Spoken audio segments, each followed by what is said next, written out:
Parks and. We're gonna put it with parks. Mhm. They're just gonna add it to their stuff. But I mean, as far as like finding what locations need weed eated or whatever, if I can mark them or whatever I can do to help, instead of having just to go walk the 6 miles and try to see what needs. Run it on machine. Yeah. Yeah, we'll just talk about briefly. And it's gonna need guidance. I mean, Mhm. everyday routine stuff. We'll talk about it. All right, we're live. I don't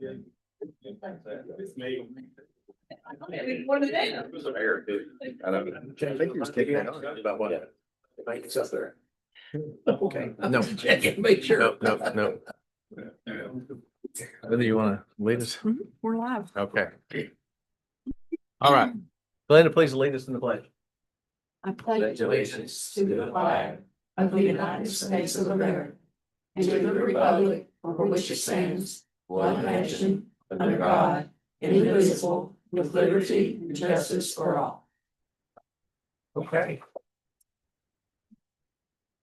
Well, welcome to the March regular meeting of the Calvert City Council. This is probably the last just regular meeting before we go into full-blown budget discussions, I suppose. So kicking off, everybody's had a chance to read the minutes. Is there any corrections, additions, deletions? Anyone? Okay, if not, I'll take a motion. No move. Ralph, second, I'll second. and a second. All in favor, say aye. All right, thank you for that. First and foremost, we've got a new police officer in Calvert City. Chief Cannon is going to come up and introduce Officer Baker. All right, so this is Officer Chris Baker. He comes from us from Princeton PD. He started on February 12th. He's got 4 years experience. He currently lives in, just outside of Calvert. It's zip code Calvert, so he is close. And since he's been with us, I believe he's been able to do quite a bit. This last month has been a little busy for us, and so he's been hands-on with us, and he's become quite the investigator, actually. So Good. it's doing really well. Got anything to say, Chris? Not really, just having a good time these last couple of weeks. I look forward to working in this fine city. All right. Well, Good to have you. Thanks for coming. Thanks for coming tonight. It's always good to see the person. And council always wants to support our first responders. So thanks for coming. Appreciate it. Every meeting, I think it goes crazy. Okay, so departing from the agenda a little bit, I'm gonna put somebody on the spot. Mr. McDade, you want to come up here and talk? Marshall Guards, still smiling. he is still smiling. He's been smiling every time I've seen him. All right. Well, welcome everybody. Thank Give me you for the shit, thank opportunity. If you need me to. So, Hang on just a minute. sorry, we got an ice maker or something going crazy. Yeah, I'm sure. I think that's the coffee maker. Grind a rock in there. That's what it sounds like. Grinded beans. It's a coffee maker. Oh, No, little update on Marshall Yard. So for the city council, we had for our VIP grand opening event, we had 200 people come in through the doors and had a chance to get a preview of Marshall Yard before the grand opening. Grand opening on February 25th was a huge success. We had over 600 guests come in for the first hour and over 2,000 for the day. So business is going well. We're settling into a normal operating flow right now, and just excited to be part of the community and welcome everybody. And I do have a gift I want to present on behalf of Marshall Yards to City Council. A little rendering of the grand opening ribbon. Thank you. that frame you put it. Exactly. So I will put this to John. And those scissors, did y'all bring those scissors or did you have to give those back? No, they had scissors with cases. You're not going to get through an airport with them. Oh. I don't think. But I've got that. I've got a copy of the first wager and have that memento. And there's a couple of good photographs, one of council that's been widely publicized, and then one of the whole team, both. And so those will go into the proper place to find their way into the museum in whatever form it goes into. So that's very good. Then also, I did leave with John, so there was a little delay on our VIP grand opening invitations. I think they finally showed up last week after. They might have been stapled to our water bills, I think.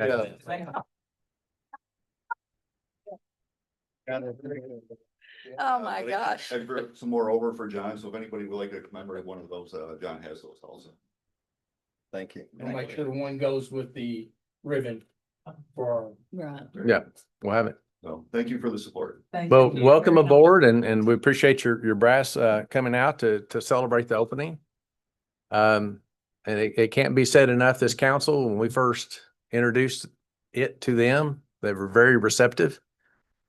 This, I think, small community having experience with industrial revenue bonds and position where we were, each member of this council saw the potential for our, not just our city, not just our county, but the entire region. I think it's great working with these people who made it possible. This is something that a city would have to have done. And we did make it possible. So we appreciate you guys. You guys have been a great partnership all the way from utilities. Bobby worked with you from the very start, from the get-go. I think it's been a pretty smooth sail. And talking about the engineering aspects of it up front, you brought a great team in. So what was it from commencement of construction to the opening day? Do you know how many days or weeks? I don't know when when the ground was broken. It was right around a year from what we were telling everybody. So it's, from talking about it to fruition, I think that I had it down as like 2 years and 3 months or something. And that was from the first conversation we had with, Kentucky Lake Economic Development was the one that called in and, had a few talks and then rolled it out. And, that's pretty quick action for a facility like that. Glad to have you here. Thank you again. Appreciate all the support. All right. Okay, we've got a scheduled visitor, Shay.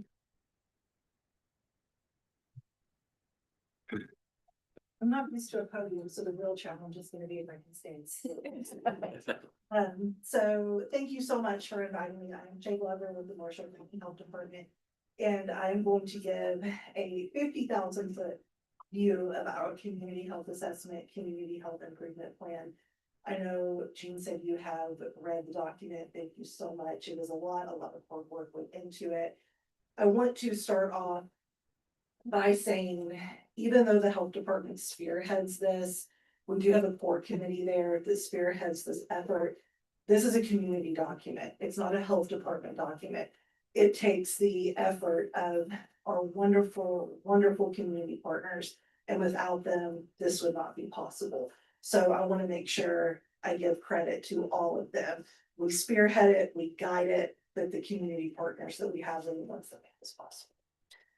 So I made a few notes so I don't forget anything. So the methodology that we use, I'll start with that. So like I said, we have a core committee at the health department that consists of 3 people, okay?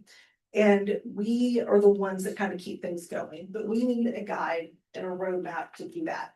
So traditionally, we have used the MAP process through NACHO. They actually have revamped that to MAP 2.0, which I know I'm speaking a different language to you guys, but it stands for Mobilizing Action Through Planning and Partnerships. And it's essentially your roadmap to complete your CHA and your CHIP, okay? And for those of you, just a little fun fact, the binder for this is about this thick, okay? Good news is I attended enough trainings that I was able to bring it down a notch, which was very, very exciting. We were able to condense that into our needs. Now, the previous MAP process had 6 phases we had to go through. This new one had 3. So even though they went from 6 to 3, the binder went from this to this. I don't understand that. But that is how we guide and do this process. The 3 assessments that we used were our community partner assessment. That's where we reach out to our community partners. They complete a survey. Our community context assessment, which is all of our qualitative data, and our community status assessment, which is all of our quantitative data. So what do we do with all of that data? We partner with Tennessee State University with Dr. Miranda Terry. She works on analyzing all of this. And with the qualitative, with the quantitative, with the primary data, the secondary data. And we come together as a community. This happened in June. So the planning process, I should have mentioned from start to finish is about a year, is how long it takes to put this together, okay? So in June of last year, we met as a community, we presented all of this data to them. And we came up with 3 priority areas, and I'll get into that in just a little bit.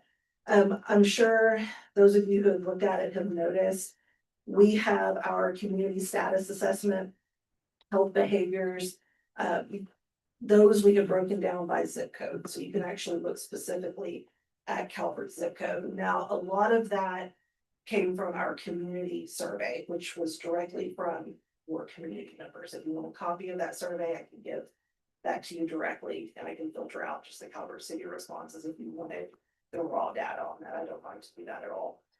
But what we did when we came together in June and presented all of this data, we let our community partners decide what our 3 priorities would be.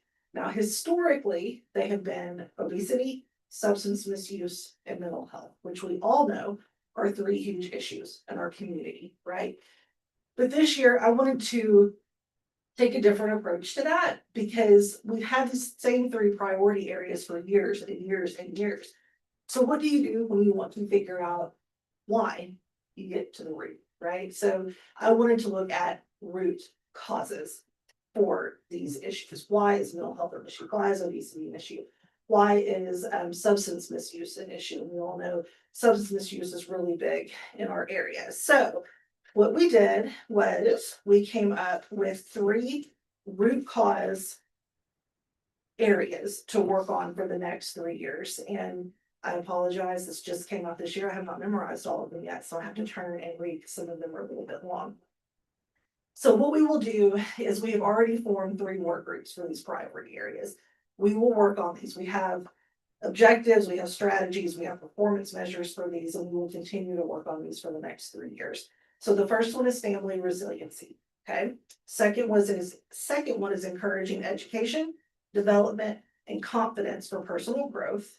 That's the big one, and strengthening community connection. So those are the 3 areas that our community chose those root causes to focus on to try to make our community a healthier place to live.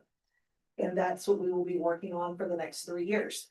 Now, the community health assessment, that is set, that is done. The community health improvement plan, living document, that will change every year. Now, those overarching priority areas that I mentioned, those are going to stay the same. But we can change our goals, our strategies, our objectives. We can change that, and we will do annual updates in December for these. So that's the grand view. If you all have any questions, let me know. If you are like me and you think of them tonight when you're trying to go to bed or when you're drinking your coffee in the morning, I did bring some of my business cards and I could those. You'll have Well, I do. Really not so much. Well, I guess it is related to the plan, but for substance misuse. So strengthen the community commitments. What does that really look like? like the strengthening community connection. Yeah. So our thought behind that is the more connected a community is, the more you have a sense of community, a sense of belonging in your community, the healthier you will be. So that ties to mental health, which in turn can tie into substance misuse. But the strengthening community connection is more tied to the mental health aspect. But as we all know, mental health directly affects substance misuse. But that was our reasoning behind that one, was the more connected you feel to your community. When you have I know the buzzword now is your tribe. When you have your tribe, when you have your community, you feel healthier. When you know where to go, who to go to, and you have a sense of belonging. Okay. Anything else? I'd be interested in seeing that survey data for Yeah, Calvert City absolutely. broken down. I can get that just around there to get your information and Here you I'll give that to you. Yes. He's gonna. And now, do you want all of it or do you just want? Just Calvert. Just Calvert's, okay. And he can send it to all of us. That's right. Good job. Oh, wow. Okay. Anything else? Talk about the strengthening of the community and the different places. I mean, are you going to have programs available like that would bring a community together? So we're going to, and in the document, I think Blair gave you one of these, but if not, if any of you didn't get one, let me know. Under the strengthening community connections, we have objectives and strategies of what we plan to do. So really, we are going to, the main goal, and I'm not gonna sit here, it's like 2 pages. Sure, no, long. no. But we plan to promote existing activities, because we found a lot of people don't know what's going on around them. They don't know that there are free things to do. They don't know that there are paid things to do. People don't know. And so a lot of that is just partnering with existing collaborators and getting the information out there through social media. One of my big projects right now is I'm trying to build a community calendar. So I've started on that. And it won't have, because a lot of community calendars just have free activities on them. But some people want to know all activities. So we'll have that listed. But these are just in their infancy. We just had our first meeting with our group, but it's really promoting what's already out there. And I like to do new things. So I'm sure there will be some new things. And the health department has really done a good job. We've talked about it before with the pamphlet showing all the resources that are available in the county. That is Yes. really. And we updated that last year. Yeah. So, and I think City Hall has those. So we also have our mental health resource directory and then the quick reference directories that you're talking about, so. Appreciate all you do. Information in this, is that available online? Absolutely, it is on our website. On the health department? Yes, it should. All the raw data and everything. Not all the raw data. Now, what we did include was in the appendix is the data slideshow after it was analyzed. So this is the data that was presented to the community.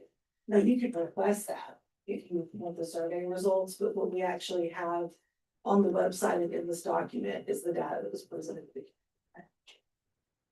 And we've got that. That's what we were given that's the same thing we got a couple of months ago or last month. Yes. Yeah.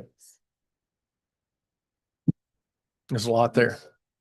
A lot of procedural stuff and you had to peel it back.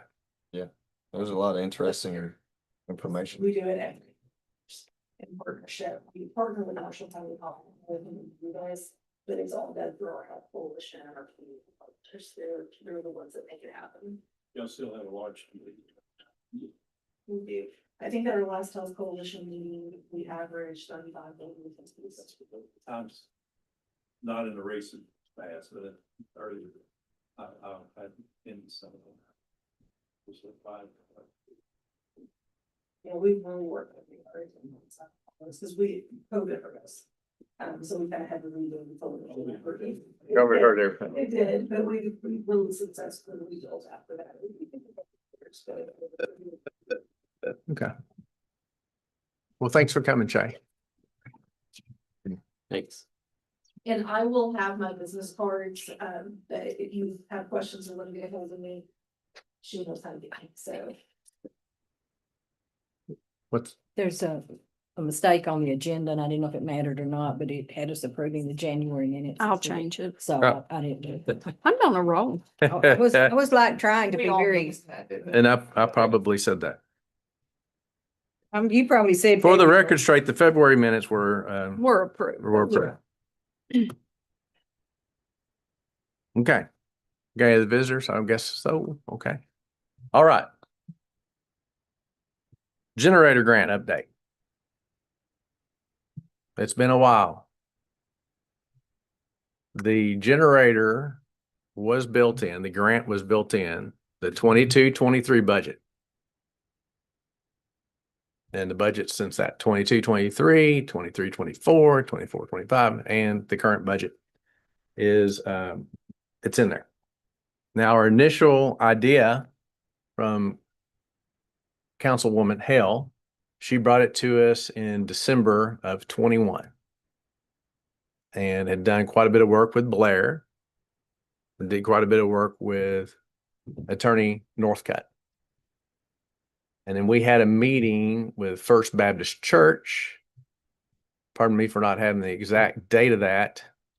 But it was in early 22, spring of 22. And then in May, we had those initial discussions, and in May of 22, we built that $100,000 put into the proposed budget there. Okay. Um, And there were guidelines yes, and stuff presented. there's guidelines and the council's talked about it in detail. At that time, the water department had a generator. City Hall had a generator. And Riley Station had a generator. And all the city, as far as city assets go, that's what we had. I think there were some surplus generators that were, Last one. yeah, well, we're out there. I mean, big military ones have been sitting there, but that was it. And so, the idea to equip a nonprofit in our community with a permanent generator set has merit. Okay. And we went through that. Since that time, the city has installed a generator, a 50 kilowatt generator at Public Works, and that happened in November of 23. And we've got one in the Civic Center now, and that happened last year, middle of last year. And there's also a 50 kilowatt portable generator that we acquired and have in operation on a trailer since June of 25. Okay. So we had a meeting. I formulated, we went through a lot of different things and decided that we were going to offer. We've been warned and looked and talked to KLC and in-house counsel and said we needed to get this grant offering right. So I have a committee of Mark Donahue, who is, I don't know what is it, I think president of Marcella's I don't board. remember it that way, Gene. What I remember was that when we brought it before the council and we approved it, Greg said that you had wanted the council to make the decision of who would get the grant. Well, And then Greg Can said I go on? that you were the one who would award the grant. It didn't have to be redone. You were just supposed to figure out a method to award the grant, to have the application and award the I'm grant. gonna try to give you a report on what I've been doing. Is that okay? Well, I just wanted to clarify what we decided on. Okay. Well, the committee, the president of Marcella's, which has a generator, had obtained that generator with a grant of residual Mayfield tornado type grant money, and has city of Benton can use their facility, just go unlock it and use Marcella's kitchen if they need it. Plus Mark is an electrical engineer, quite knowledgeable. Kirk Schmidt, who is a representative of emergency response people. And then Darlene Lynn, who is actually our Red Cross representative for the county. Okay. So we had a meeting to take a look at what it's going to take to get a this is the grant opportunity, and do an RFP, request for proposal, for people wanting to apply for the grant. There were some things talked about what would be the ultimate decision on who was the successful party. It was it was the location, the size of the building, the makeup of the building, the amenities of the building. Do they have a kitchen? Do they have separate restrooms? How many square foot they have? The cost of the project, and a narrative of the commitment for supporting the community within the first 72 hours, which the Red Cross says you need to be taking care of yourself for 3 days before they actually set up a shelter. And so part of that response to the solicitation for the grant would be what they had in place for being able to provide that community support, facility support in the first 72 hours, along with how they would participate in various things that we do proactively. Let me say something. Calvert City, we fight above our weight for the size community we are. For a town of our size, we rely a lot on our community partners, our nonprofits, our volunteers. And I'm not going to say anything negative about any of them, any of the people or any of the community, because they're all 100% behind us. Every time we have a storm front come through of various sizes, and everybody says, well, what are we going to do for, predicted storm shelters? What are we going to do for warming centers? We make phone calls. city administration makes phone calls to say, hey, is anybody setting up anything? Would you be willing to? And the answer is no, we're not proactively setting something up. But if you need us, call us. That's the answer for our nonprofit partners. Okay. And I believe if we do need them, we will call and they will help. But that's not setting up the warming center. That's not setting up someplace where you can, have a shelter. We had some conversations with the school system, and the previous principal, did agree to let us use the elementary school As a storm shelter. as a storm shelter. That's just a temporary, when it passes and they go. Okay. Yes. So that's where we are. So that committee has had these discussions. We've met 3 times and we haven't met regularly for the last year. And that's on me. We ran into a snafu with looking at the competitive grant evaluation criteria and the methodology to make sure that we weren't doing anything to show favoritism to different types or specific entities. And that's kind of where we've stalled out. And in fact, my committee has taken a look at the resources that are in the city and questioning whether or not we should go ahead and proceed with this. And I told them that wasn't part of the equation. I needed them to help me put this grant proposal out. Okay. So that is the status of where we're at. So the committee needs to meet, in my view, and in my leadership, to put that grant statement, make an RFP, put an application out there, get the applications back and evaluate them. And then I'm not quite certain. I think that's the council's decision on whether to go ahead and award it or not. So the committee to put together the RFP and the scoring criteria, been a lot of carrying a lot of water here, Councilman Hale, on my part, of different people with alternative views of what's going on. Do you understand what I'm saying? Okay. So doing this in a basis that we take a look at the public need and we are getting public service. So we're thinking that for a 10-year period of time, the generator would be permanently installed and be available to use to the winning organization. They would be required. This is where we're at. It's not been finalized. They would be required to enter into a maintenance contract, have that dude fire up every month, make sure it would be, and then we'd reach out to talk to them once a year to see how we are. Because we all know that we've been members of different organizations, things ebb and flow in the life of an organization. We have people who leave the community, change their focus in their lives and different things. So the period of time that is currently being discussed is 10 years. Now, a well cared for generator with a diesel motor should exceed 10 years in life. But we had that in our agreement that we passed as well. We had that. The 10 years, the maintenance. Right. These are all components that were already I'm there. just saying that they were there. The committee didn't. But these are not totally, the committee didn't, right. They were handed a pretty complete package of what we were looking for. And we were talking about details. One of the details that is considered in the thing that was handed to me, they had a lot of references to the Red Cross. And Red Cross is a organization, as we learned during the tornado. They can get great things done, but there's also quite a bit of administrative task there. And I think one of the original things was, so I have, let me see if I can find it. In our community, we have, come on, don't do that to me. It's going to do it to me. Altona Baptist Church is on the approved list of Marshall County shelters at a maximum evacuation capacity of 108. And in fact, I think last fall, they actually had a shelter exercise.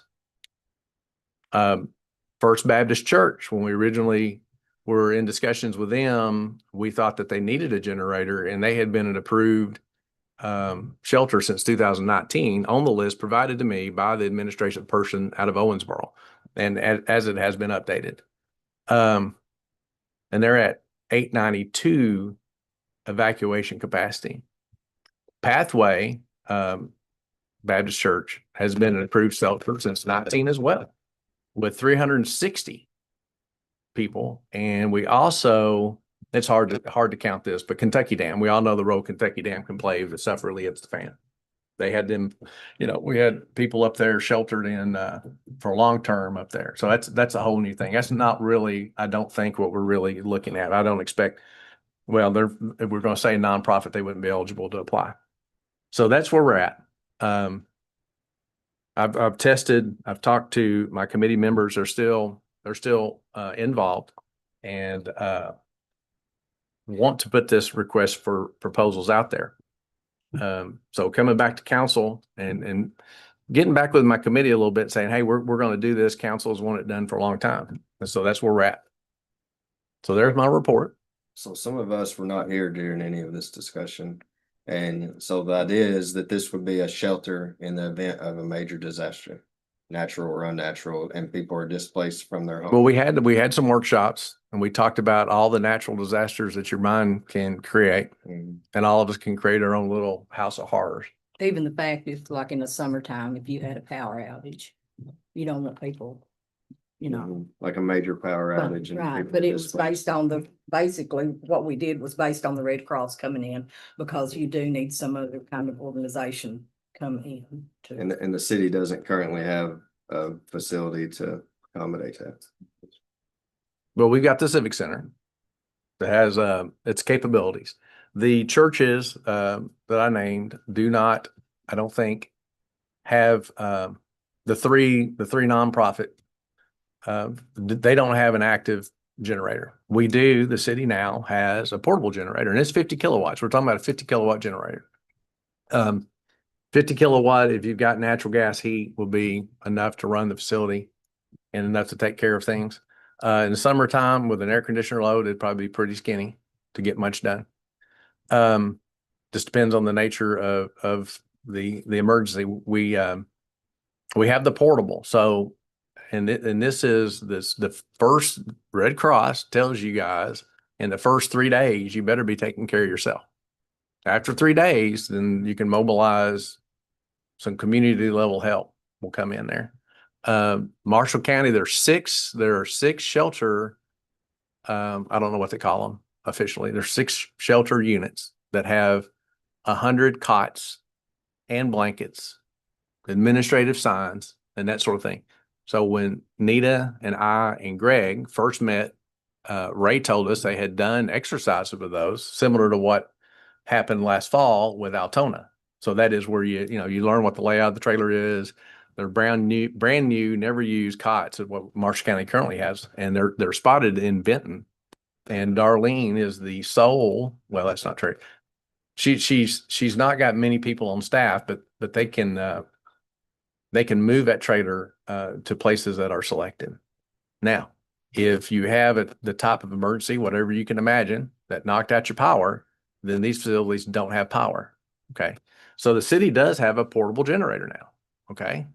I don't see Chief Davis here, but as Assistant Chief Coburn, former Assistant Chief Coburn, I will tell you that when it comes time, when the stuff has hit the fan, to think we're going to get a portable generator out there and hooked up in that first hour or in that first 2 hours and be successful, there's a couple of problems with that.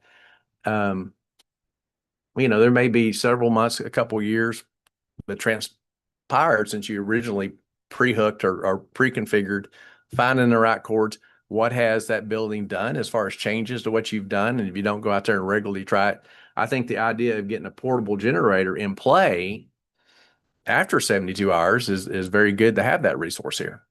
Okay. But in those first 3 days of when you're supposed to care for yourself, my favorite one, we had Snowmageddon here, which was pretty bad as far as number of days that were cold. And we were very fortunate that we did not have power outages. Okay. And if we had power outages, we would have been calling the churches and we would have been working with portable generator and soliciting generators and doing that sort of stuff, which is the council. I'm sorry, how would we man the Civic Center? If we did have a situation like that, you have the generator there. Precisely. Then how do we man it? You have to have Precisely. people there. That Is the city going to do that? well, that is you're on the problem that I think needs to be solved and is best solved by one of our community partners. So that's why in the grant request for proposal, what is that organization going to do to be able to rise to the challenge of doing something in that first 72 hours? What are they willing to commit to as far as warming? I'm on a different subject on that. I thought you were giving the Civic Center as an alternative to using. The Civic Center, if we came up with a volunteer corps, the Civic Center could be used for that, but we need the people. And what we've done in the past is we've used a training center downstairs right under us before. And there is a generator in this building. The problem is that the restroom facilities are, I mean, they're good, they're okay. But there's no really good kitchen facilities, and the limitation on the Civic Center. And this was a conversation we've had already since the generator got put in at the Civic Center. The kitchen up there is a caterer's kitchen. You know, if you're looking at full-blown shelter rollout, so if we were using the Civic Center, you'd probably have to come up with a kitchen facility, a mobile kitchen facility to go along with it and pair with it. Whereas some of the applicants, we know some of the applicants have a much better situation for feeding. Some of the applicants we expect would have basically commercial grade kitchens. Well, they could have a staff do everything they needed to do. So I for one, I believe that having a fixed generator at a location that makes sense. Of course, we can't buy one for everyone who asks, but having that there and it would augment. I agree with the council previous doing this, is it would add a functionality to our emergency response that's important. Now, the Red Cross, you know, whether you maintain Red Cross certification or not and all that kind of stuff is probably less important than that you got the facility and the willingness of your organization to support that. Okay. Well, I thought that part of that, the Red Cross, was that they take the liability. Otherwise, the church is going to have the liability. That's part of the problem. So in Right, that first that was 72, correct. that first 72 hours, you're not going to get a mobilization of Red Cross, and they're not going to shoulder that liability. So, I have been a volunteer to watch one person sleep one night in this warming shelter in this basement. And it's just the community overall, until you get these programs out there and PR'd and understood, they're not going to be used. And so you are spending volunteer hours without a lot of return. Okay. So this has to be done in such a way that we can count on. And again, I'm going to say it again, because I think it's true. Calvert City guys, we play above our weight. And I think the public opinion, and not just ourselves, but people in our county and our region looking at us really expect a lot of us. And I think it's due to our volunteer stuff. But when you get around to a volunteer effort of when that ice storm's hit and your power's out, or the tornado just blew through, getting a volunteer at a third party within an hour or two, that's a pretty tall order. And I believe the organizations can meet that challenge if you know this is part of this deal. And so getting back into the particulars of the grant, we're talking about, we think we can execute it for less than 100,000. Well, we also said 100,000 when we were talking about, and I think Ralph and Kevin will remember that it could also possibly be awarded in different increments. If two of the nonprofits, Yes. that we have the flexibility to do that. That if we could help two people instead of just one, if that would work, that money could be divided, that 100,000 could be divided up. That was And specifically talking. in all fairness, you know, since we've given that grant, prices have really gone up a lot too. So, Actually, in these generators, we've been putting 50 kilowatt generators in for about 50. The generator prices. but if it's, I don't know, it's a 50 what we had, 40 is what we asked for, wasn't it? No, 50s. Okay. So as for 50s, we can do 50s for 50,000 and so. Have the bones of what we want Yes. and what we're expecting. So we gotta get out as your committee, you have to get out and get these bids out and see what kind of response we have. Mhm. We may not get no response back, Right. but we might have some. Right. So we need to get that. I mean, like you said, we've kicked this down the road for a while. It's time to get it. I guess it's time to get it. Well, yeah, the committee's activity is listen, I take a big hit on that. I'm not pulling no fingers. but- for nobody. But there's also, we hit a snafu basically, when we got into the point of the competitive grant evaluation and setting out the points and started looking at things, I lost momentum because of some outside forces. I'll just be kind and say that. Okay. And getting back in the saddle, I think we've gotten some things regrouped. Of concern, and Nita, you're dead on. If I'm the pastor of a church and I'm opening up the church building and 2 or 3 knowledgeable volunteers, and it's a really emergency situation, it can get pretty dicey. You can just talk to the police about how people behave when things are challenged. Go back to the ice storm and some of the crap. I said that out loud. I'm sorry. Some of the activities in the community that our first responders were called to is just flipping unreal. I mean, it was stressful, mental illness. You got substance abuse in there. They can be quite challenging. So if it's just a warming center and everybody's really getting along great and it's doing well, that's one thing. Now, Calvert City PD, when we activated a shelter, you know, we've got the capabilities to leave some radio communications with them, perhaps if the cell phones are down or whatever. We can provide backup. But just think about the liabilities. And so each organization is going to have to figure out where they are on being able to deal with that or not. That's why we wanted to create that, right? Mhm. Is so the city wouldn't have to be trying to get people. We were trying to get other stuff up and Mhm. running back our services and let one of these organizations Yes, run it reach it. and run it. It's on them. It's not on us. It's on them to run it, be the I organization. mean, we watch the local news, and I will tell you that Red Cross, if anybody wants to be a worthwhile volunteer, I can give you the number of the Red Cross people. They're low on bodies. The warming center in Paducah has been soliciting, you know, they've had to close for lack of volunteers. And so it's a real thing. And so Kevin's, you know, that's you've got it. We're looking for a partner as much as the investment, the building. We know if you're going to be a tornado shelter, you got to have some bricks and mortar. Okay. You really should. And so what is your strength? What's your building ready for? So all that becomes part of what you evaluate. And listen, Calvert City, we've had it in the budget and we can put it in the budget again. That's not a problem. And, you know, if we got enough room to grant, you know, possibly 2 sites and a goodly amount of money to 2 sites, all the better. And, that's just where we're at. So when you get into the competitive grant evaluation, you've got to figure out your criteria and your weighting factor up front, because you're going to fall in love with every request for every proposal that comes in. You're going to fall in love with it. So you got to be objective. That's the spot of where it's at. Let's make it our goal to get it done, to get the grant out there and see what kind of response we have back. Okay. We have kicked that can down the way and. Well, I've had a council, I know Councilman Hale is very passionate about it, right? and it's right, she should be, and it's okay, but we've had it out there, so I think we ought to get it done. Okay. So who is going to be responsible for awarding the grant? That's a question I don't have quite answered to yet. That's a legal question in the side. I'm fine with the council reviewing it, and I was told emphatically before that we need to revisit that. So that's a question that's left unanswered. Got And it another. could have been, you know how Greg could pontificate.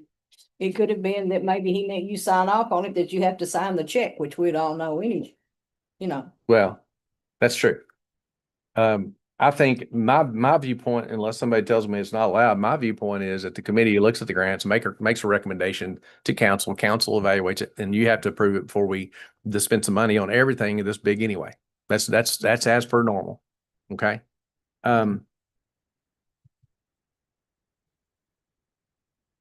Mayor, one of the 3 church, the third church besides First Baptist in Pasco. Altona. All 3 of those are recognized by Red Cross on their shelter list. It was fresh off the press that sent to me today.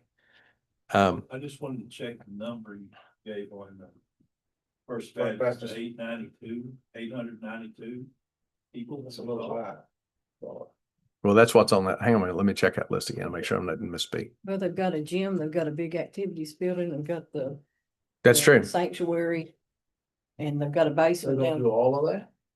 Or just, If they just want to. Listen. I mean, this is a list. It's many deep. It's many counties. There's a number. We're talking about a single number on a big spreadsheet. Okay. So this spreadsheet I have here in the county, overall, I got a list of counties is what it was sent to me. So I've got, 9 of them.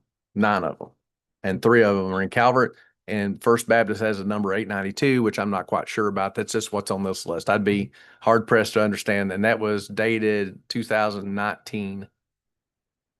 And Pathway the same time. So this list is the shelter. It's called the shelter inventory from American Red Cross. So That's probably accurate. I mean, knowing the size of their buildings. Yeah, just mean, I mean, you might not 'Cause have they've that many people. They've but- got several large buildings, Yeah. whereas Pathway has one. the other part of the uncertainty was the length of the agreement. 10 years for a 50,000 more or less investment. That seems like plenty of time to do that. That was what we decided. So this is the report. And Kevin, I appreciate your information and Nita, I appreciate your enthusiasm and your drive to do this. And it's just been a busy time period.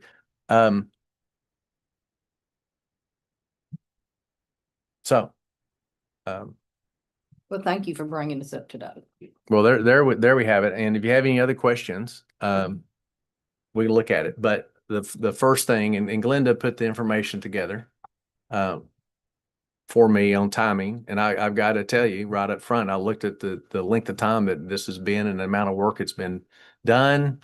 And actually, the committee is a willful, very knowledgeable, talented committee. It's just we got to get it across the finish line. Okay. We always talk about the wheel. We always talk about the wheels of government sometimes they're slow. We know that, Yeah. but. I mean, I'm not throwing no stones at nothing. But and I think and this is a volatile thing for all the wrong reasons. Okay. So when we're talking about tax money, we got to make sure we keep the public purpose in mind, and we keep it very objective, which is getting in the way of something that could be that will be very good for the community. And how do you squelch that and get on with business? So you guys, I think, are still interested in this, and Kevin, you're spot on. I mean, if we do have the building, Civic Center, what it is. And if it took a direct hit from a tornado, I don't think it'd make a great shelter. Okay. And if we looked at the setup of it, the kitchen is nominal. It has got a kitchen. And for that matter, I don't know what the number would be in there. The bathrooms would be an issue too. Okay. So these other potential facilities that are not owned, they're not city assets, would be better if the owners and the organizations involved with them are willing to say, hey, that does sound good to us. We want that part of our mission, and be willing to go for it. So there you go. As you're saying in Orlando, Mayfield, lots of buildings. Everything comes unglued. Yeah. Yep. Hopefully it's a grant that we don't ever have, that Right. we use and we don't ever need. That's the goal, that we never have to We use never it. need. Okay. Anybody else have any questions before we move on? And we're going to be moving on toward departmental reports. And new business being the Moneymaker Trail, which could be a departmental report. As best I can recollect, I got a telephone call from the Moneymakers about concern on their part that we had people cutting across the property and the liabilities involved with that. And then we swapped out acre for acre, square foot for square foot. We swapped out and made that corridor there. And I think that corridor has been fabulous. I think that that's opened up our park system through the quote unquote back door to areas of citizens that wouldn't normally find their way over there as frequently as they do. So that's been great. And it wasn't long after that, Blair could probably fill me in on timeline, is they approached and said, hey, avid bikers, we think it'd be just a grand idea. And we all agreed, and the council went for it, and we all did. And it's a great amenity for Calvert City to have a beginning mountain bikers trail. And whenever we're around the bicycle type people and you say Calvert City's got that, they just freak out. They cannot believe it. And you add on to that some things that the volunteers, Dustin, and people are doing our PEs. And I tell you what, that shows you the value of having a local elementary school that you can have. Let's ride the bikes to school. Let's go out the back gate of the school and then have this beginning mountain bike experience. Unfortunately, Steve says that he's at the point now where he's ready to pass the baton for trail maintenance to us. And I'm gonna turn it over to John with we had a hike and we went to look at that, and we covered a lot of the 5 miles on foot one afternoon to talk about what would be the best method for keeping the trails clean and clear and all that. And it takes to me, it takes different levels. You got to have worker bees that are willing to run the leaf blower or the rake. Maybe depends on what the erosion did, erosion control, and request those. So we've got city resources, which we were willing, and I don't know, Brad answers the calls from Steve periodically on trees coming down or other building materials. So we're kind of doing that. And so he served up notice. When did it become effective, Blair? Immediately, wasn't it? Yeah. He just said it's enough. He had to pass the baton, and we're more than willing to take it. I mean, my goodness, without the vision and the contribution, it would have never been established. I think it has value. It has value to the kids in the community and just our overall. I've ridden it a few times, and I don't have enough gear to ride that very well. I got a wrong bike, but so we're going to be looking for some volunteers that can help us do the administration portion of it. What does a route need to be rerouted? Do we have a particular thing? And so I call that the higher level of what Steve is doing. And then you got down to just the grunt work. We've got personnel and maybe have to buy some tools to do it. We had, at one time, the idea was what, Brad? We were going to do it a narrow, a used, maybe not so gently used ZTR with a narrow deck on it, and you just drive through the thing. I don't know if you can drive a ZTR through all the thing. Yeah. You could put a backpack blower on Brad, let him ride around. I go right on. We're getting a new bicycle. Yeah, there you go. I know how old you are. I don't know who came up with our edging machine for the city that runs on the ZTR, but something like that with a blower might be really We've cool. already got one, but it's too big for that trail. So, yeah, we right now have mounted, Brad has mounted a blower. That was it on a trailer, or what contraption was it on to begin with? It walked on push blower. Okay, well, he's mounted that on one of the CTRs, and we use that to move leaves in the parks. So utilizing something of that nature, and I think Steve's got just a weed blower or a leaf blower that he puts on something, a little mower or something. No, 4-wheeler. He Seemed like blows he the could- trail off with. So say he could probably tell you how to do it. Well, Oh, yeah, he and, is. Whether we go with probably a 4-wheeler of some sort, I'm guessing. I don't know, what are you thinking? That was my thought, be narrow enough to do that with that. And then you could pull a drag with it if you needed it. The piece kept it We've up got- one person. And we have a small tractor, it's a back of it. It can be used out on that trail, it would fit on that trail to do any repairs and movements. It actually could pick stuff up and move it or whatever is necessary. I mean, it's just a matter of adding a piece of equipment. Do we have to prove it or?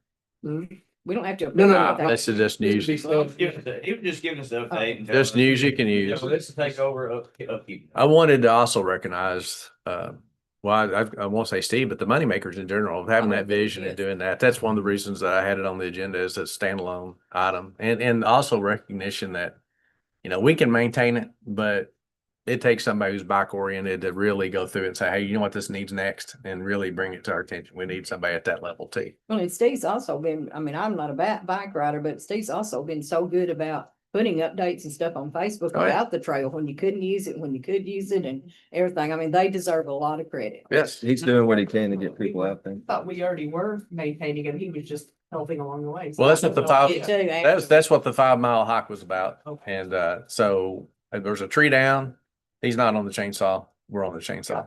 If there's a creek crossing that's extra wet, the materials come and But he help. blow it off, but he did maintenance on it. Steve doesn't like to ask for help. No, If- he doesn't. If he sees it, he goes out there and does it. Nobody knows the hours he's put in out there Right. on Yeah. that thing. But a lot of it is just with trail maintenance, and I've done a lot of it, and I could sit here and it's probably not the meeting to talk about it because I could go on for an hour, but it just as needed. The trail's gonna want to close in on itself. And so you gotta, as branches come in, you gotta cut them off. And there's places where the canopy is gonna be thinner and grass is gonna grow, and you gotta weed eat it. Not a lot of it, nothing will grow because of the tree We canopy. have a lot of people walk that too, don't they? Yeah, yeah. And you just see a section like somebody's out there or me, you see a section, say, hey, grass is growing up in this section. We need to take care of it. It's once or twice a year thing. And then blowing the leaves and there's just throughout the year, there's different stages of work. And then a lot of the year it doesn't need anything other than if a tree falls. Oh, But I can help with. it's with that. it's the parks can make it a checklist type item after a storm to make sure they get through it and look at it good. And then we need to kind of set up a loose, I don't even want to call it a structure, but who is it that's going to say, hey, this is getting away from us in this area. We need to improve it and do that. It's just more of a recognition that Steve was carrying all of it. He took us on that hike together with the intention that we were going to do it, and he never stopped it. He didn't turn it over to us. I mean, that's basically right, I think. But and then we're going to have to do more of that. And I think Steve will be more than willing to help guide and direct us on the more higher administrative stuff. So, you got anything to add to that? But I tell you what, it's a fantastic resource and a fantastic people promoting its use. And you too. The mountain bike coaches, bringing up the next generation and kind of the recreational leagues and coming to having these meetings out here. I mean, that's just the way it goes. And like I said, we play above our weight. And because of reasons like that. So.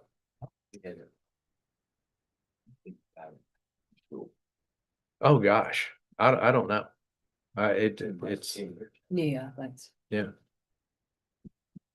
So I really agreeing to do the property swap and then putting a limestone down that road, that really, I thought it was a good idea. And when I go and test it, I think it's been a fantastic idea. And it opens up that area. We got some things over there we've got some problems with vehicular traffic through there and trying to turn that off and different things. But it is a multi-use trail and we're going to continue to try to get it paved out that way when we can seize grant money. So. Still waiting to hear. So is everybody else, from what I understand. All right. A lot of things on the plate right now. Okay, with that, I think we're ready and to go to departmental reports. Brad, we put you up on the tee box first. Go ahead and hit us off. Oh, he must have something really to report. He's getting up and going ahead to the microphone. I'm supposed to come up here. Yeah, you are. Because see, Blair, people listen to you. Usually hide in the back. We've got a lot going on this spring. Of course, we've started working on baseball fields. They're in need of quite a bit of maintenance around those. So, we're reworking those. We got one actually about done before the rain hit. So then we've got, of course, 3 more to go. Hopefully the weather cooperates, we can get them knocked out in about a week. I know they're gonna start practicing here pretty quick. Also we've started repainting all the bathrooms and refurbishing all those inside to make them look like something they kind of have used. So, those are about to get wrapped up. We'll do the floors all in the time whenever it gets warm enough that the stuff will work. Also along the walking trail down here in Memorial Park, they've already painted the walls. We'll put the ceiling in and new lighting in those. Make them look better and be more useful, basically, so you can see where one restaurant at. The splash pad, we've been working with it, put the new PLC in and having some issues with that, so we're dealing with those people from Minnesota. Minnesota. So, yes. So Maybe we're too warm trying to down get that thing, get ready to get fired up. Of course, the grass is growing, so we're fixing to start mowing grass probably next week. If it dries up. It's, Don't tell me it should be one. yeah, a lot going on, but Well, I don't have. I'm sorry. I do want to go back to the baseball fields though. okay. You've heard with friends like these, who needs, never mind, I won't finish that. But when the baseball field, sometimes the most intentioned help can be harmful. And so we're going to get in a mode of if they need to be closed for wet weather, the city's going to say they're closed and put a sign out. They're closed. And I know everybody wants to play ball and stuff, but we need to have a certain amount of discipline to that. And once we decide we're going to do it, we got to make sure we do it. So, but we had some issues, probably what, 2 of the last 5 years or something. We've had some setbacks for people trying to help when really it should have just been called off, I think. Right. Was that fair? But was that, am I kind? We Okay. stepped up last year and actually started locking them. We started locking the fields up because people would just go ahead and go out there, crack it all up, and they don't understand that once it does dry, then you gotta try to work it all back in and get it back in shape. So it causes a lot more work. You know, the damage to the field goes. They have a little slope to them. And it's hard to keep them from puddling, you know, because they don't have a lot of slope to them, so it's a lot of upkeep to them. So we want to do a great job and we'll Yeah. keep them at that level. Of course, with paving and everything we're doing down there, try to make everything look better and be more functional. That we're trying to, like I said, address the fields issues that we have there where they're washing out in the parking lot and out the outfield, there's big hump washed up, so it holds water in there and then funnels it around and washes out other places. So we're trying to address that. So get them up in good shape. So on the weekends, we don't have park labor down there on Right. most weekends unless there's something really big outlier. Yeah, on weekends, someone will come in and they go through, check all the restrooms. If someone is renting the civic center, then they'll go through and, check the civic center, make sure they have toiletries and make sure there's not an issue there. Also check the airport, but other than that, then no one actually works, you know, a full day's work of prepping fields and stuff. That's generally always left up to the Calvert City Baseball Association. If they have games, then they prep their own field. Yeah. Yeah, we would get them ready during the week for them. You know, they'll give us a schedule. So we know what games are coming, what size fields they need and so on and so forth. We'll try to get all that together. But other than that, Would you close it on weekends? Don't you hate to? I mean, if I mean, if it was raining, I'm not. oh, yes, yes, If it rains and absolutely. stuff, would you make it Absolutely. official? That's what I'm getting. No, I didn't mean. Absolutely. Yeah. That's yes, absolutely. So when we say we're going to have discipline against when they're open or closed, that means we've got to have somebody make the call on the weekend. You got to make the call. Yeah, you're right, Nita. I didn't understand. You're right. different materials to the field to help them to dry out quicker, be more play. But That's a fantastic area. You got the flagpole and the playground and it's just, you know, redone dugouts and it's just looking great. I mean, They were when, better last year, as far as like the drainage and water yeah, than the year before. We ever get the sunshades back? Yeah. I just, we yeah, all did. that in. I was having problems getting them back and. Yeah, that was a fiasco. I knew it was a fiasco. I just asked him what we was talking about the party. Yeah, we got those up and got them after. So, correctly. we're still due a top coat, right? Yes, yeah, we're waiting for the blacktop plants to get fired up good and then they'll come back in and put Spanish coat on. We do that, I mean, you may have already done it or whatever, but to send a notice to the Calvert City Baseball League to tell them that we're going to, that from this point on, that the weather will be, the condition of the field will be making, the city will be making the call, and then they can maybe down, Some of the- put that on down there. Some of the other issues, you know, Mayor and I have been talking about this a little bit too, but there's a lot, probably, I'm not gonna say more, but probably as much out of town people come to play on our Oh, field yeah, I know. that. other than the Calvert City. Yeah, That's always been the case. And that's, you know, and that's what's hard to control because, you know, they come in here and say, oh, yeah, we can play, we just do what we want. Well, then they go in there and rent their field and leave, we don't know who's there. right. And see, it's been my experience, but I worked with the baseball league for several years. What happens is the baseball league never knows these people are gonna show up. Right. They don't, you know, there's no way for them to know, and they found that people show up who, I mean, maybe they should know, but they act like just because it's a park, they can just go down there and there's nobody there. They can just go down there and do whatever they want to. Well. Who are these people? That's Other another leagues or reason. churches or what? They're, most of the time, you know, it's been years ago. All right, right, my I understand. experience is there, you know, there are a lot of folks who want to play just traveling paintball. And so, and these people are, and they're just like the wind, they come and they go, you know, they reform every summer, you know? And, so, Well, you know, it's very, very difficult, and it's difficult for the, you know, Calvert City baseball, softball people. You know, it would have to be, because it was when I was involved. in it. Right. I was there for about 6 or 7 years, my son. You know, and The other it's a issue. real problem. Other issue we were having, of course, I know. Mayor was catching a little flack because I turned the power off the last time. Well, when you got, I look at spending the taxpayer money like it's mine.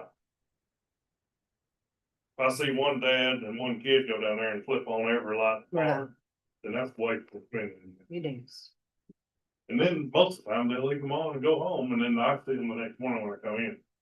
So. we're gonna look at some in technology. honesty, that's why I turn them off. The Parks Board, John was pointing out, and the parks understand, we don't close our parks because of the industrial presence, right?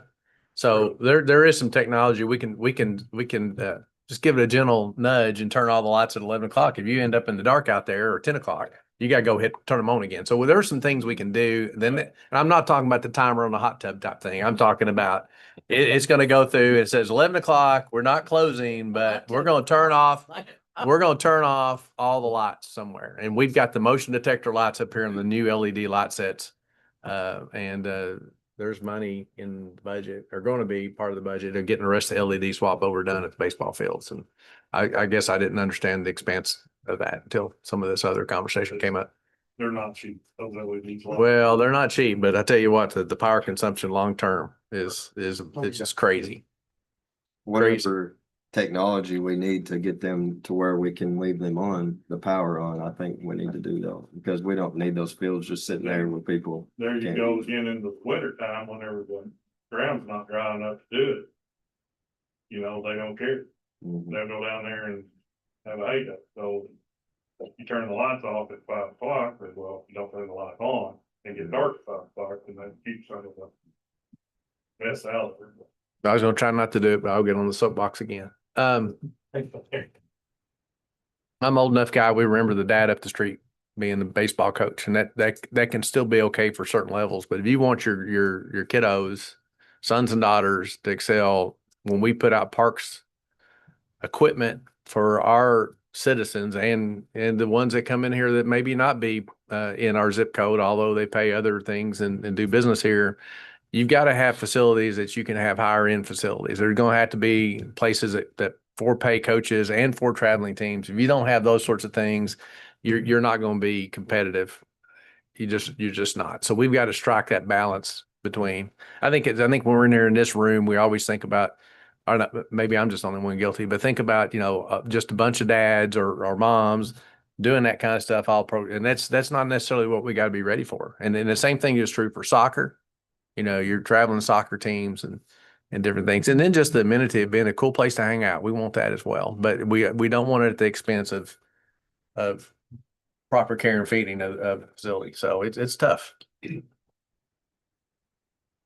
always, we were talking about, whether, how much you charge for people who are having baseball or soccer clinics for profit.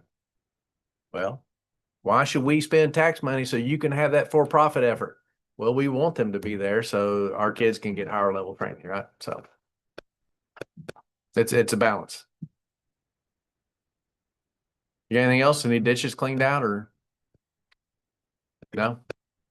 Need any new stop signs? Oh, I didn't put up any yet.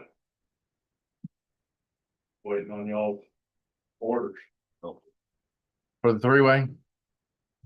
Well, What, we were supposed to be looking into that. Yeah, the I don't process. think we made any progress on that this I month. couldn't find anything. I looked through the ordinances and I couldn't find anything about putting up new stop signs at interchange.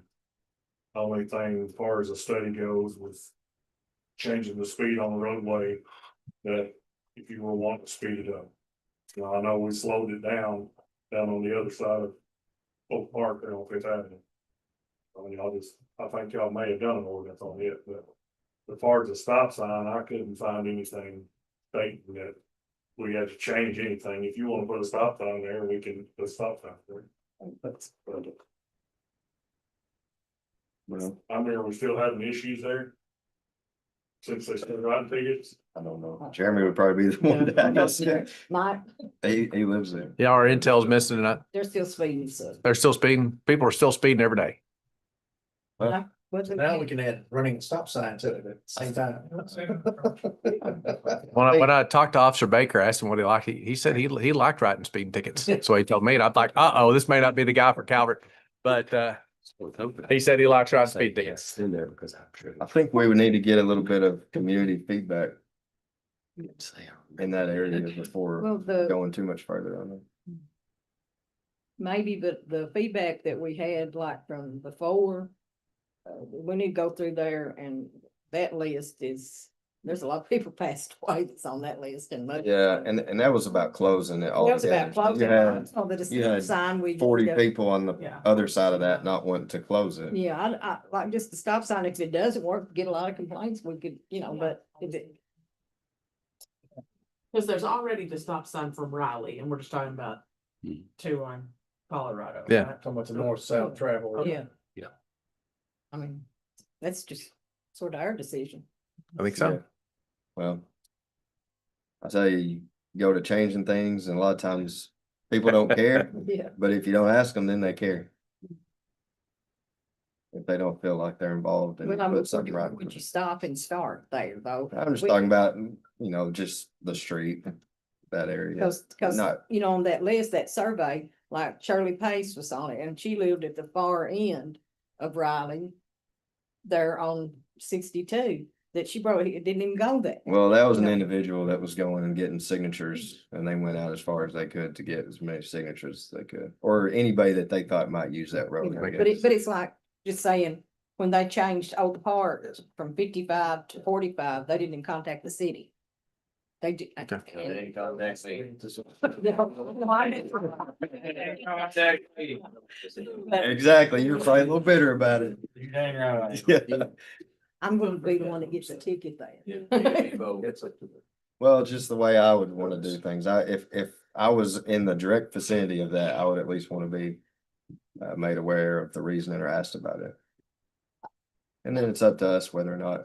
I we do think it there was some, didn't y'all put something in the paper about the stop sign? Oh, it is written. It was written up. Yeah. It was written up.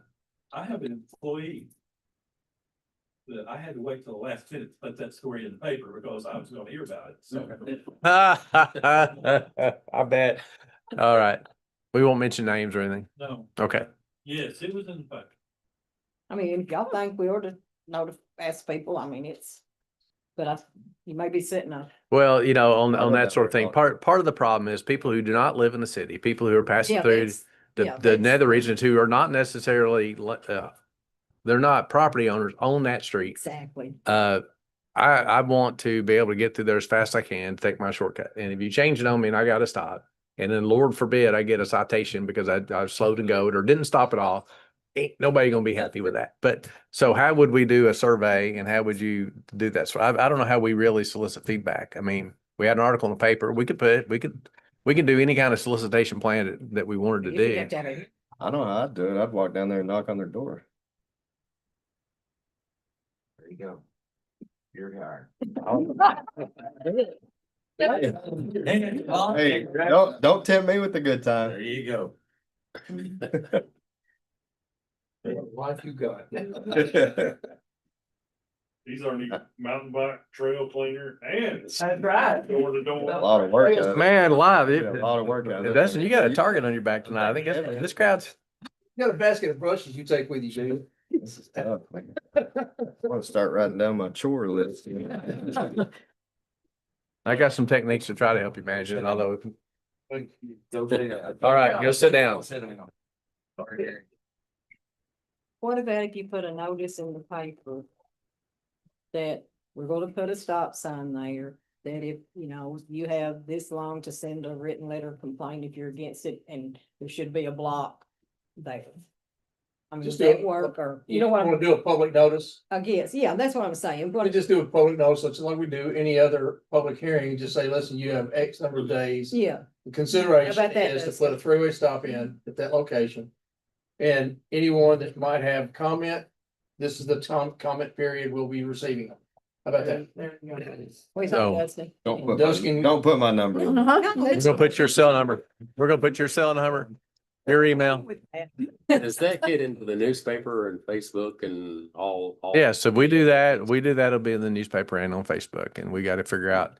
We'll figure out we've got social channels. They can make comments and they can bring a piece of paper across the counter during office hours, or they can even drop it in the deposit box. Just please don't let it be a response just to Facebook, to put in something in writing. No, they gotta have a name, they gotta need an address, we need to know who they are, and we don't wanna, we don't want anonymous feedback. We're looking for people who are willing to stand up. The more bids, Yes. they come in down. Mhm. Okay. All right, okay. Who's next? Bobby? Bobby's hiding over there. Blair's hiding, she puts herself right. I never can. Blair's got the secret sauce. I know she's here and I'm looking around. Who's next? I just see a little pair of eyes and the sunglasses looking over the top. I got to think. Well, Lloyd was here. Well, as, I don't have really a big list, but I'd write a few things down or I would have forgot anything I wanted to say. On an operation standpoint, my guys and I are pretty much on a maintenance mindset at the moment. We're gearing up, transfer from winter to spring to summer. And I don't know if you people have realized, but winter is a different mindset than spring and summer. And as we transition, this is the worst part of the year. Because this is the part where we start having movements, freezing, thawing, and all the thawing out is the bad thing. That's where you start having lines move. So we're always aware of any kind of leakages. So this is gonna be one of those couple months where we're really gonna have to be looking. And, like I said, I mean, really, no news, no new news. I mean, it's just. That's right. That's right. Unless you got something.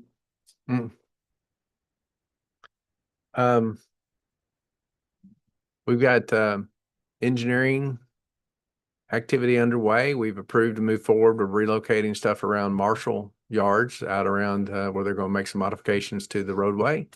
And you got activity associated with the mega gym and some relocation of water lines there. So we're in engineering mode there.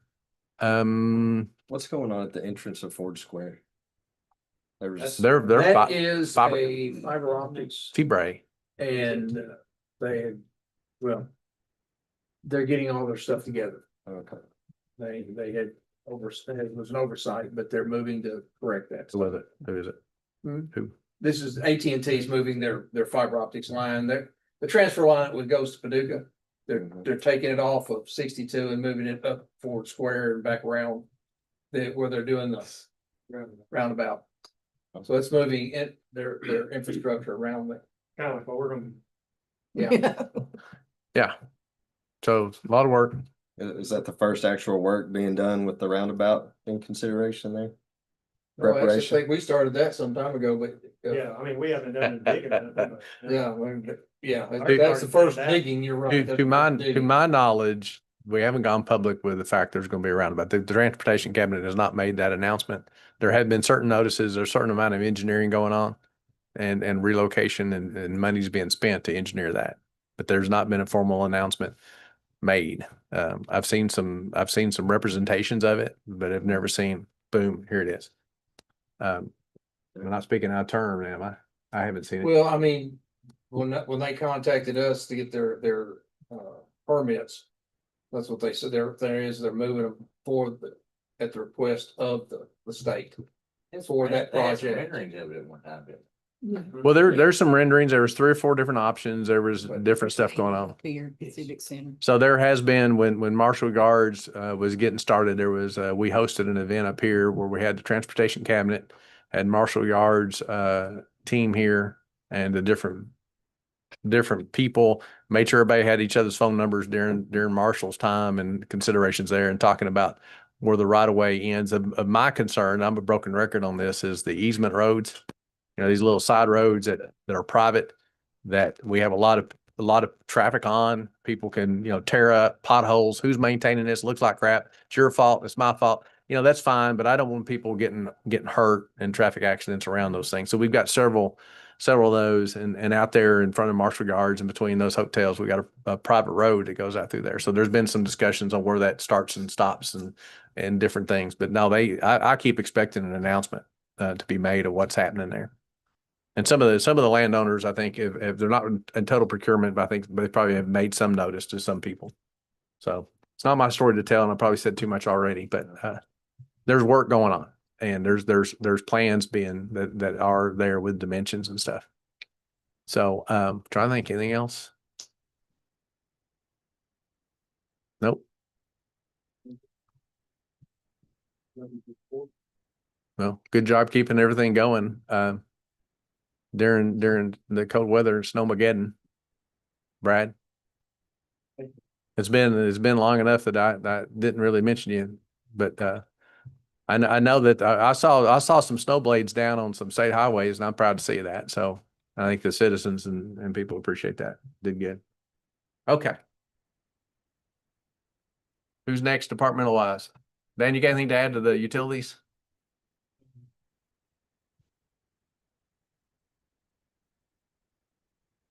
Just to, we had said we could have a report on the price study Oh yeah, yeah. tonight, and just for your all's information, we have spent one special call meeting studying that, and we're not at a point where we're in a position to give you a report.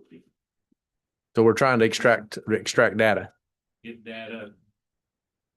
Linda doesn't have the 2 arms and 3 people to help her, and it's a lot of digging to do, and it's interesting that the software that we have won't let you go in and say, hey, like AI, and say, give me a list of things. Yeah. But we are still working on it and to continue to study and get you a good report back. And then one other thing that I don't know if everybody knows it or not, but Bobby's right-hand man is still off work. He's struggling with that. I don't guess we, Lynn. I don't know anything about it. Oh, Who is it and what is it? Lynn Matt had a stroke and he's been off. Okay, I had no idea. We don't usually. well, he's off work and trying to get back to work, and so we're monitoring that situation, and we need help, and so we're trying to see what the best way to do, support our employees as they endeavor to get back, and so that's a point of conversation. Yeah. Keeping prayers forward. Yeah, definitely. So he's getting he's going in and checkups and he's keeping us in the loop every step of the way. So.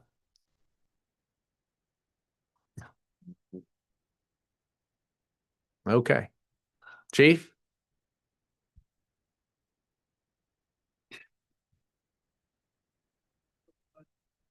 this was last event, we had,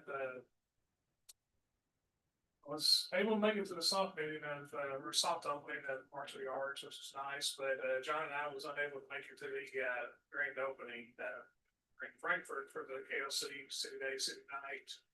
And I believe that, our time away was done well.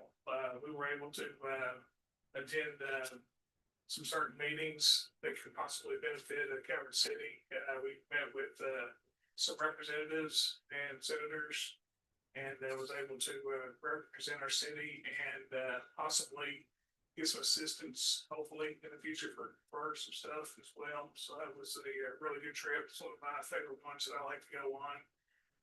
It's a really neat event, and so, but outside of that, going on with the police department, we've had several rather lengthy investigations going on with smoking cases right now. Like we mentioned, when I welcomed Officer Baker up here, he has been the lead investigator on those, and he has done an outstanding job so far on it, and we're very proud to have him. And things are starting to pick up for us, which is about par for the course. It's this time of year. So winter starts getting a little bit nicer, and we become a little bit more active, which is the way it should be. So this department's going fine. Captain Babcock and I will be out of town next week for in-service training. We have our 40 hours that we have to do every year. So we're going to be out. Sergeant Suits will be in charge of the police department, and got full confidence that he can handle whatever happens. If not, phone call away, and I have a computer with me to do whatever needs to be done.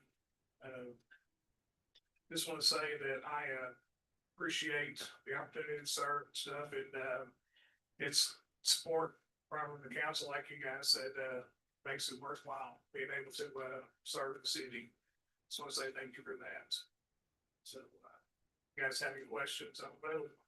Thank you for the job you do, and thank you for always keeping us informed with the information that you do at every meeting, because that hasn't been done in the past, and I think we all really appreciate that. Yes. Appreciate all that you do. If there's anything else I can do to inform, just please let me know, and I can always research and see how the best method is to do that. Thank you. Thanks. So aviation or Blair? I think we're gonna go to Blair. Oh, she's ready. These are just a quick printout of the annual reports. I haven't printed them, sent them to printers. So we need to just look at them, read them, make sure everything is correct on them. And then I will get the full copy printed. So we can have it. Doesn't matter. Okay. So this is, Yeah. we talked about it It's in the January, when in January, council? My office, I don't know if they print right here.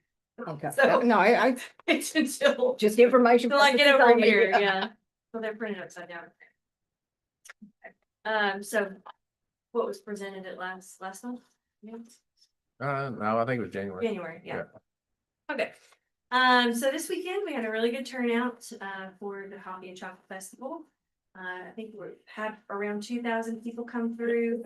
It was a really great turnout, great vendors, horrible weather, but Good day to drink coffee. it kind of blew my mind how many people came out for it, just, literally in the pouring rain, coming in soaking wet. But it was great. There was a couple that came up to me and they were from North Carolina. And they said that they saw a report on the news that Calvert City was having this. They were staying in a hotel nearby. And so they said it was you that was on TV.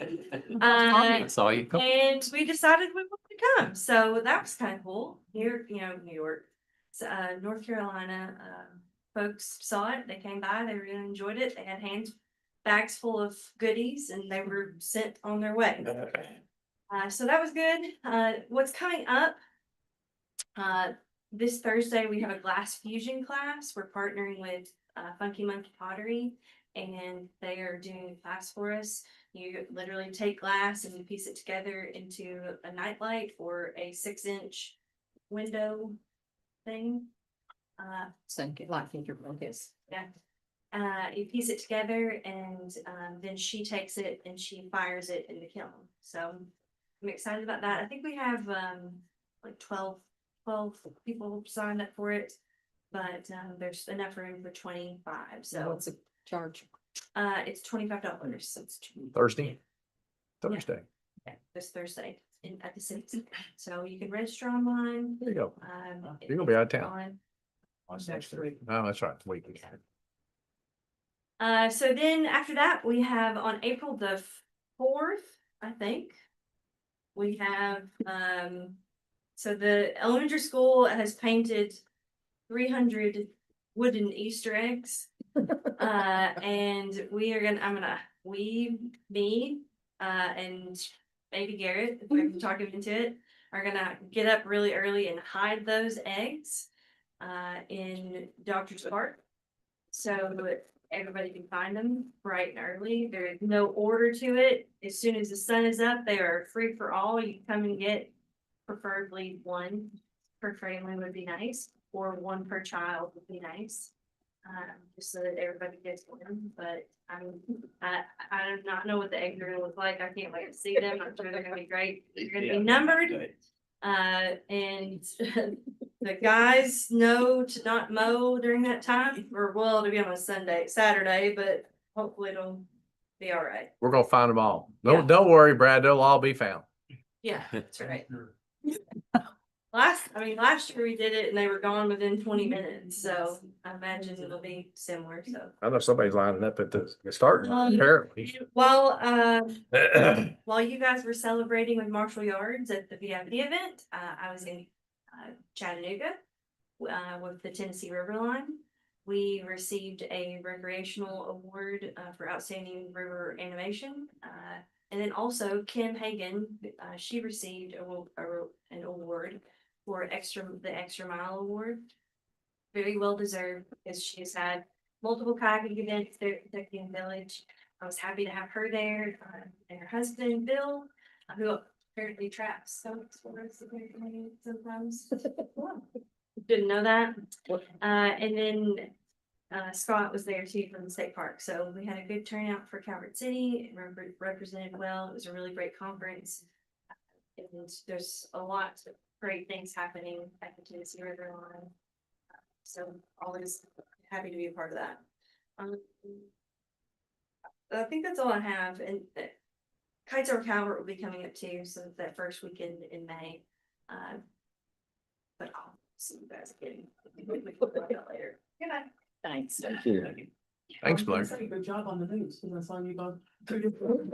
Yeah, come on up. Here we go. Congrats on the awards. Get ready. See if you can find the theme in my presentation today. Okay. The draft airport layout plan is at the state, at the KDA, waiting for their approval.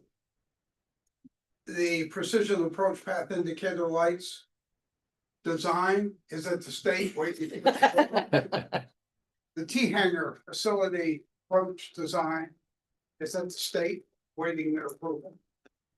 And the fence project is at Parks, waiting their action. Thank you. Waiting, huh? So it seems like you've done the things that it takes to get somebody to queue up. That's good. More than enough. It would take. Okay. It's. Don't get me started. Okay. I'm not. I'm sorry. Okay. Ladies, All right. don't get me started. You'll have to start talking acronyms if you do. Well, I'm actually learning that. I'm learning the acronyms now. I you know. think it could be OUCH. Ouch. That's all I have. All right. Well, thank you so much. I'm glad that you came up. I'm glad you have us queued up in all the queues where we need to be queues. We are queued. Okay, good. Awesome. Well, left anybody out? Nope. This would be a time, I think, to start talking to council. Okay, council. Draw lots. Okay, Kevin, what you got? I'm good. All of basketball is all I know. Good year to be a fan for you. Big year. Be good year, been a good. Nita, you got something? I do, and I don't want to, I know everybody's wanting to go, and I don't want to go into a lot of detail right now, but just a couple of questions with the problem that we keep having with the water bills not getting to the people. Ah, And my invitation to Marshall Yards came like a week late. My birthday Right. card from Grand Rivers came like a week late. So I know that that's part of it, but have we contacted any of the postal management higher than Calvert City, like Evansville? Or anybody like that to see if there's something that they can do about that? I have not. I did have Well, I mean, John or somebody, it didn't have to be you, but. I've had a conversation down here local. We've got a lot of changes pending. We're putting Edmonds out, and I've already said things that I probably will regret, but I don't know how you're gonna run a country without a reliable postal service. That's really sad. And we've got Edmonds coming along. When we roll that out, we're gonna presumably have more freedom to check on your bill and pay your bill as a customer and do the kind of function. But it's gonna be, I don't know, we got the timeline set up for that just right. Yeah. It's about June Well, or July. But yes, we'll do that. I have a couple other things that I'm wondering if we could run a query on the program that we had to see if there's some kind of glitch in our system that could be contributing to this as well, if there's a pattern to the ones that are not being received. Water bills go out the same day every month. And so it goes out on the 10th, right? 20th. 20th, okay. They go out on 20th every month. This is not, it's not delivered to them late. It goes out on the 20th. And so when we get them there, then it's out of our hands at that point. So Yeah. we know they're all going out. Yes, Yes. we do. No, they're all going up. Because, some people don't get it 2 months in a row. That seems odd. And it's not blaming anybody for anything. It's looking for a solution. When was Because it I don't. had the issue? Was it about a year ago that we had the other big issue? had another. Was it the same time of year or And do this, you remember? that'd be a good thing to look at. You're right. And I realize that we are maybe short-staffed or whatever, but could we compare if we take one afternoon and before we do the cutoff and look at that list and see if there's somebody on there that we know that have paid their bill regularly for ever so long, that we could compare that and call them and say, did you get your bill? I realize that part of that should be on the customer, but it shouldn't all be. Well, this is a public service announcement. Okay. We have started a practice that when there's somebody who's not paid their water bill and they're late, they get a text message. Okay. We've got to have your cell phone correct in the system or you don't get the text message. Okay. That's not anybody down here on the list. It's all automated. It's part of our existing system. Maybe I'm lying about that, we're sending that now. Okay. But the public service announcement part of this thing is if people don't have their cell number that we can text message, you can't take advantage of that. Right. And Okay. Ben Capps and I, Ben, Tell somebody. and I'm gonna pick on Ben because Ben's one of our long-term residents, and I had an interesting conversation. He was like, I can't remember what the issue was. It might have been water. And he goes, well, I'm up there at City Hall 2 and 3 times a week. Why can't you just hand it to me? And I'm like, Ben, you're absolutely right, but that's not the way this runs anymore, And so we got these databases. We've been trying to do labor savings. So please, everybody get us your cell number that will take text messages and they can be put on that. But you are right. We need to have the conversation with the Postal Service overall about this. I was surprised. Our mail still goes to Evansville and it comes back. And I was told information from local, not talking to hierarchy, that they see that the Postal Service knows that they're getting our mail that starts back a week after we send it off. And they're seeing it for like 4 and 5 weeks, which is a wider span than they used to. And so I think it bears comments to say, hey guys, what can we do practice wise to get better? We've already had some of those conversations. Has there been a lot of issue with non-payment or late payment this month? More than, I don't know that data. Tomorrow's, yes, before, not before cutoff. That's just before penalty. That's the day the penalty starts. Correct. Penalty starts after tomorrow. was it It'll last start on month the that was the 11th. issue? Was it last month's bills or? It was last month, Bill. I just Yeah, but got the one- mine. Yeah, but it's the one that they're I got- currently paying right now, the one they're currently paying.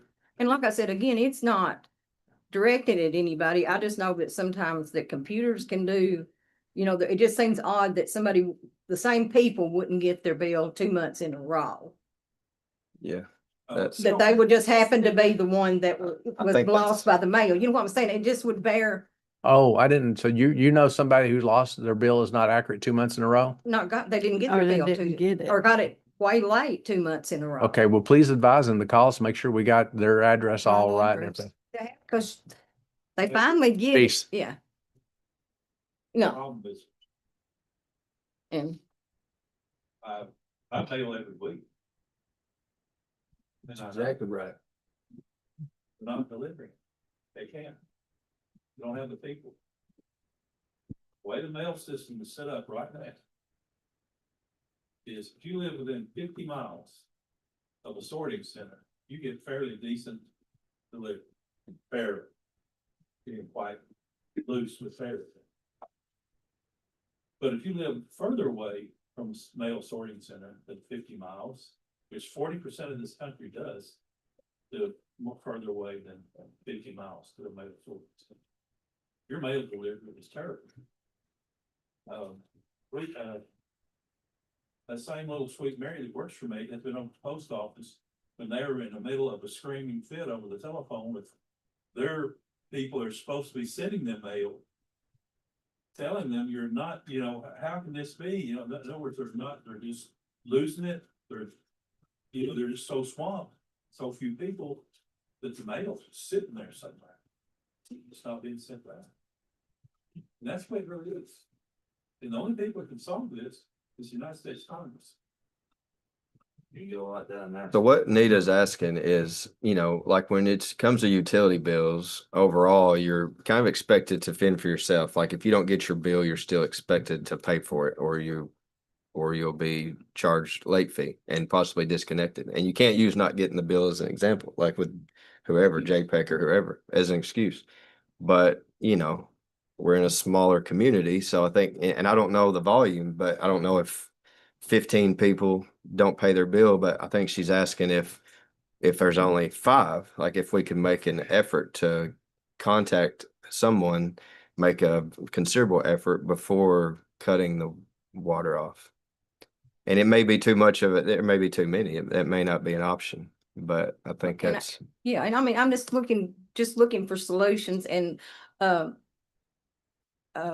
there was some kind of, and the only reason I'm bringing this up is because the family has got a really bad taste in their mouth that Sprouts Davis's water was cut off at his house. That one's been taken care of. And I was just thinking that maybe we should send them a letter of apology.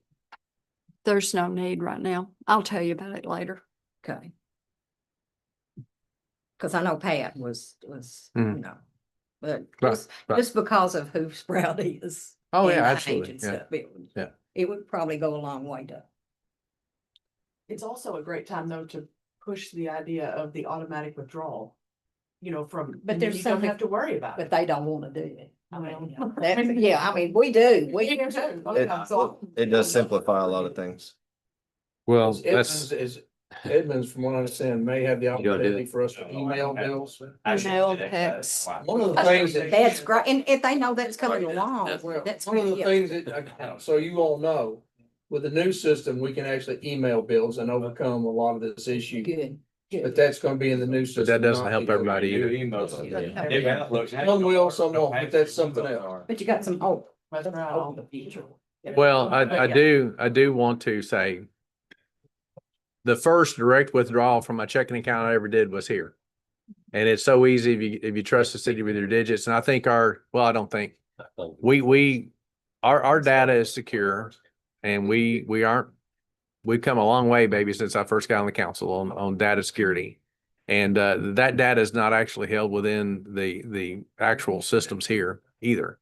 But one thing I do want to remind you that when we have people who can't pay their water bill on the list of needs, if you can't pay your water bill, I mean, this is something that gets away from us, and it's something as mayor I was surprised about, especially because I stay so close to the utility system. Everybody in our utility district deals with Calvert City Water, and if you can't pay your water bill, you got a lot of trouble. And so our utility workers, as they're out and the deals and the trauma with cutoffs and different things is different than most of us elected officials really realize. That said, I'll work with Glenda and ladies up front, especially until we get the Edmonds thing, which it's just a few months away. We'll give extra care to doing that. And maybe we can, find out and get the data, get the cell phone information, check, just see what's going on. I'm interested in knowing, you can talk to Glenda who keeps getting theirs eliminated. Let's put an end to I that. sent you a list. Okay, well, I haven't read it. Well, I mean, like last week, I sent you 4 names. Okay, I'll get with those. They're longtime customers. Okay. But we've got the right info. You sent it to me on email? Text. Okay. But I can send it to You you. send it to me Okay. and we'll check. What? Holy crap. Okay, I'll check that again before we get out of here. Dan came to the counter here. Well, I've got 20,000 customers. Oh, we're gonna do a testimony. Same issue that he's talking about. Okay, And the emails, if we can get on the emails, that'll help a lot, but you're not gonna get all of them on the email because they don't have email.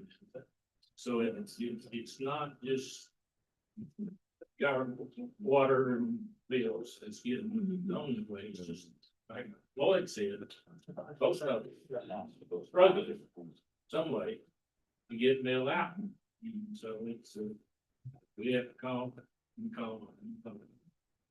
Make it happen. So I'm just saying it's not isolated to here. so we don't like it, but we shouldn't feel lonely. Okay. Anita, I see the list. Okay. The list that I already replied, thank you to. Yes, I saw that list. But I think in my busyness, I was in the middle of something. I did see the social media post there that was that you sent me. I appreciate that as well. Got the names and I'll send them to you. Yeah. Okay. Well, we'll dig into those in particular. Kevin, your name's on the list. Well, he's got his now. He's got his. But they got them now. Well, it's that Marshall Yards invitation was so late. So I mean, it all came washed through with him. Okay. And then you got something else or? Okay, we're going No, to, I'm sorry, no. you're good. Danae? Well, I was just gonna say, at the soft opening for Marshall Yards, I couldn't help but thinking about Mayor Jones and how proud he would have been, just thinking, cause I just kept thinking, we're still in Calvert City. This is so strange in an awesome way, but it was just, I kept thinking about him.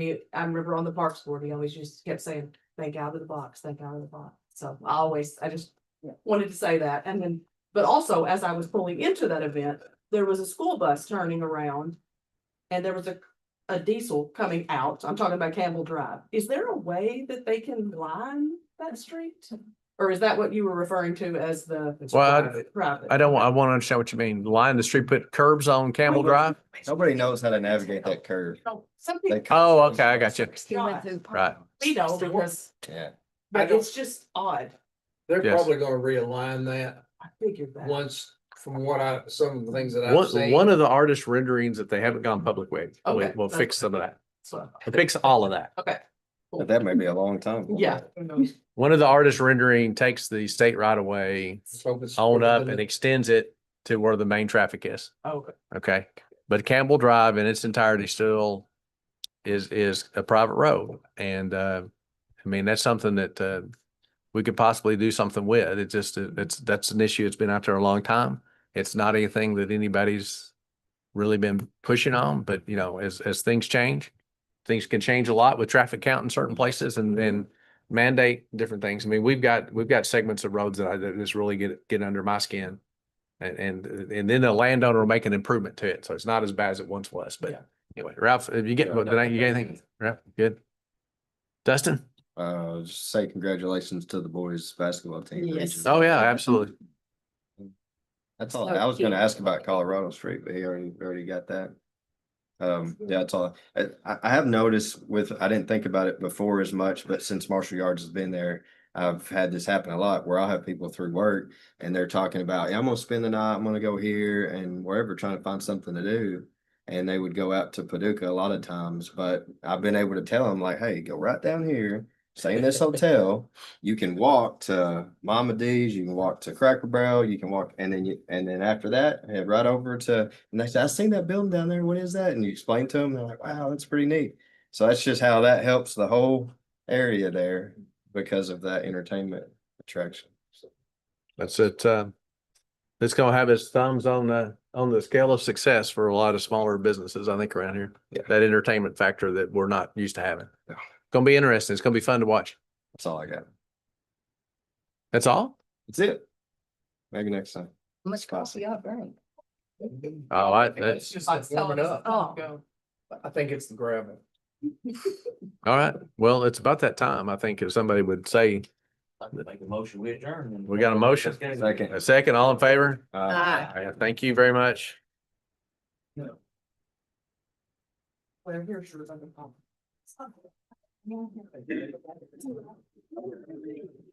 Do I? Yeah. Oh. It's like, I don't know what the snafu, where the, where it was, we, I was somewhere else.